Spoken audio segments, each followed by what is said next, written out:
দুর্গাপূজার আয়োজকরা 1,10,000 টাকা করে সম্মানী পাবেন বলছেন মমতা ব্যানার্জি।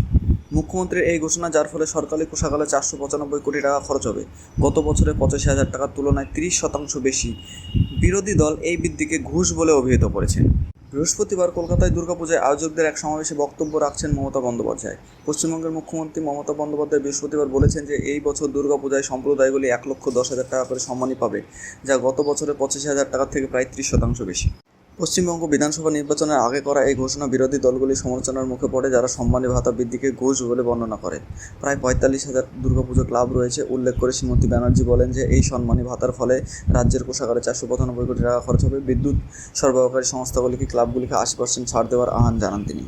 গত বছর অঙ্ক ছিল 85,000 টাকা, এবছর আপনারা কত চান? কলকাতার নেতাজি ইন্ডোর স্টেডিয়ামে এক সমাবেশে ভাষণ দেওয়ার সময় শ্রীমতী ব্যানার্জি জিজ্ঞেস করেন, আসুন এবছর এটি 1,10,000 টাকা নির্ধারণ করা যাক। তিনি আরও বলেন, রাজ্যের জনগণের কাছে উৎসবের তাৎপর্য তুলে ধরে মুখ্যমন্ত্রী আয়োজকদের ভিড় ব্যবস্থাপনার উপর মনোযোগ দেওয়ার আহ্বান জানান এবং তিনি ক্লাবগুলিতে বিপুল সংখ্যক ভিড় আকর্ষণের জন্য একে অপরের সাথে প্রতিযোগিতা না করার পরামর্শ দেন। শ্রীমতী ব্যানার্জি বলেন, ক্লাবগুলি উচিত আরও বেশি স্বেচ্ছাসেবক নিয়োগ করা এবং দুর্গাপূজা মণ্ডপে পৃথক প্রস্থান ও প্রবেশপথ রাখা। উৎসবটি সেপ্টেম্বরের শেষ সপ্তাহে অনুষ্ঠিত হবে এবং দুর্গাপূজা কার্নিভাল 5 অক্টোবর অনুষ্ঠিত হবে। বিজেপি শাসিত রাজ্যগুলিতে নির্যাতনের শিকার হয়ে রাজ্যে ফিরে আসা পরিযায়ী শ্রমিকদের সাহায্য করার জন্য দুর্গাপূজা আয়োজকদের প্রতি আহ্বান জানান শ্রীমতী ব্যানার্জি। আমি কমিটিগুলিকে অনুরোধ করছি, বিজেপি শাসিত রাজ্যগুলিকে নির্যাতনের শিকার হয়ে বাংলায় ফিরে আসা পরিযায়ী শ্রমিকদের সাহায্য করুন।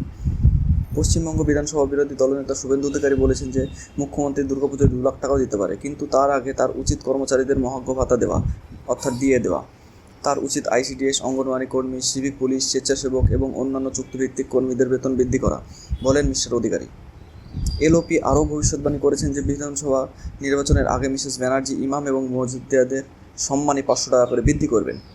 দুর্গাপূজা ক্লাবগুলিতে সম্মানী ভাতা কলকাতার হাইকোর্টে বেশ কয়েকবার চ্যালেঞ্জ করা হয়েছে এবং রাজ্য সরকার যুক্তি দিয়েছেন যে তহবিলগুলি বিভিন্ন বিষয়ে সচেতনতা বৃদ্ধির জন্য ব্যবহার করা হবে। মমতা বন্দ্যোপাধ্যায় সরকার 2018 সালে দুর্গাপুজো আয়োজিত করেছিল এবং কমিটিগুলোকে একটি সম্মানী ভাতা চালু করেছিল। প্রতিটি ক্লাবকে 10,000 টাকা দেওয়ার প্রতিশ্রুতি দিয়েছিল।